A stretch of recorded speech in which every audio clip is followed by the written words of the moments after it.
in the club, bottle full of bug. My mom got what you need if you need to fill the buzz. I'm in the having sex, I ain't in the making love. So come give me a hug if you in the get rough. You can find me in the club, bottle full of bug.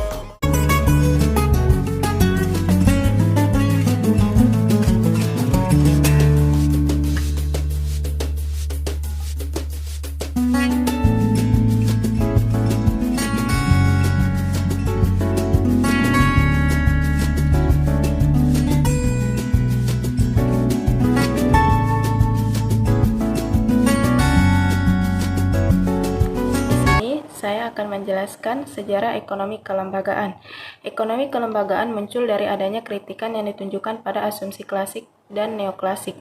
Dengan kita mempelajari ekonomi kelembagaan, maka kita akan mengalami adanya kegagalan-kegagalan, salah satunya ada kegagalan pasar.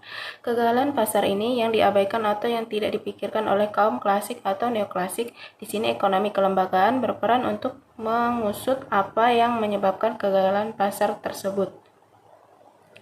Ekonomi kelembagaan ini memikirkan apa yang tidak dipikirkan oleh asumsi klasik dan neoklasik, yaitu bahwasanya tingkat keefisienan setiap individu atau kelompok itu berbeda.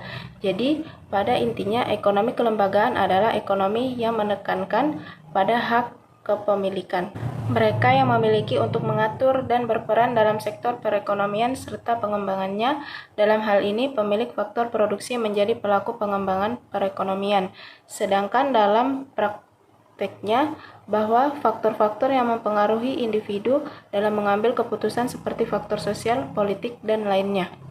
Sebenarnya, manusia merupakan makhluk rasional, namun yang tidak diperhitungkan oleh teori ekonomi klasik atau neoklasik adalah bahwa manusia itu makhluk emosional yang memiliki perasaan, selera, nilai, dan kecenderungan yang sudah terkait dengan budaya. Emosi atau perasaan yang mereka lakukan tidak terhitung rasional.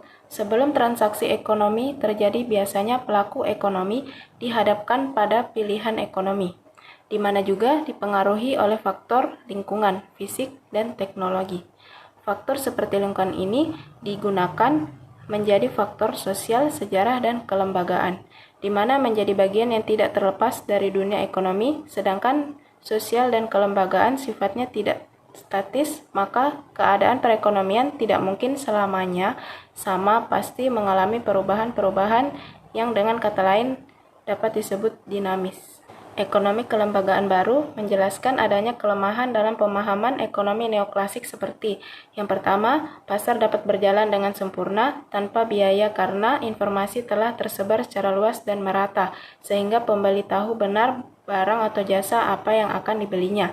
Yang kedua, persaingan berjalan dengan sempurna sehingga produsen barang atau jasa dapat menekan harga barang atau jasa yang diperjualbelikan sehingga dapat menjadi murah. Yang ketiga yaitu transaksi tanpa adanya biaya.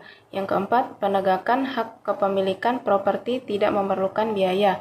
Yang kelima, mekanisme pasar mampu menyelesaikan masalah-masalah seperti kasus internalitas, commons pool resources, dan barang publik.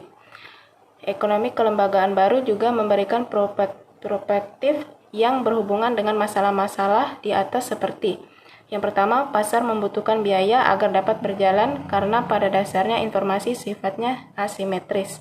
Yang kedua, persaingan tidak dapat berjalan sempurna karena bergantung pada ketersediaan informasi dan penguasaan sumber daya. Yang ketiga, tidak ada transaksi yang tidak memerlukan biaya, bersifat cartels atau zero cost. Yang keempat, penegakan hak kepemilikan seperti membutuhkan biaya. Yang kelima, mekanisme pasar tidak mampu menyelesaikan kasus internalitas, commons pool resources, dan barang publik. Yang kedua yaitu menjelaskan tentang pemikiran ekonomi yang sesuai dengan menurut pendapat saya. Mempelajari pengaruh dan peranan institusi formal dan informal terhadap kinerja ekonomi. Dalam perkembangannya terdapat dua macam ekonomi kelembagaan, yaitu ekonomi kelembagaan lama dan ekonomi kelembagaan baru. Ekonomi kelembagaan lama muncul awal abad ke-20. Menurut Rutherford 1994, ekonomi kelembagaan lama ini dibangun dengan berkembang di kawasan Amerika Utara. Para tokoh ekonomi kelembagaan lama mengkritik keras aliran pemikiran neoklasik karena neoklasik mengabaikan institusi, oleh karena itu mengabaikan relevansi dan arti penting dari kendala-kendala non-anggaran. Sementara itu, ekonomi kelembagaan baru mencoba untuk menawarkan ekonomi lengkap dengan teori dan institusinya. Ekonomi kelembagaan baru menekankan pentingnya institusi tetapi masih menggunakan landasan analisis ekonomi neoklasik. Menurut ekonomi kelembagaan baru, institusi digunakan sebagai pendorong pekerjaannya sistem pasar. Ekonomi kelembagaan baru merupakan seperangkat teori yang dibangun di atas landasan ekonomi neoklasik, tetapi ekonomi kelembagaan baru mampu menjawab bahkan mengungkapkan permasalahan yang selama ini tidak mampu dijawab oleh ekonomi neoklasik.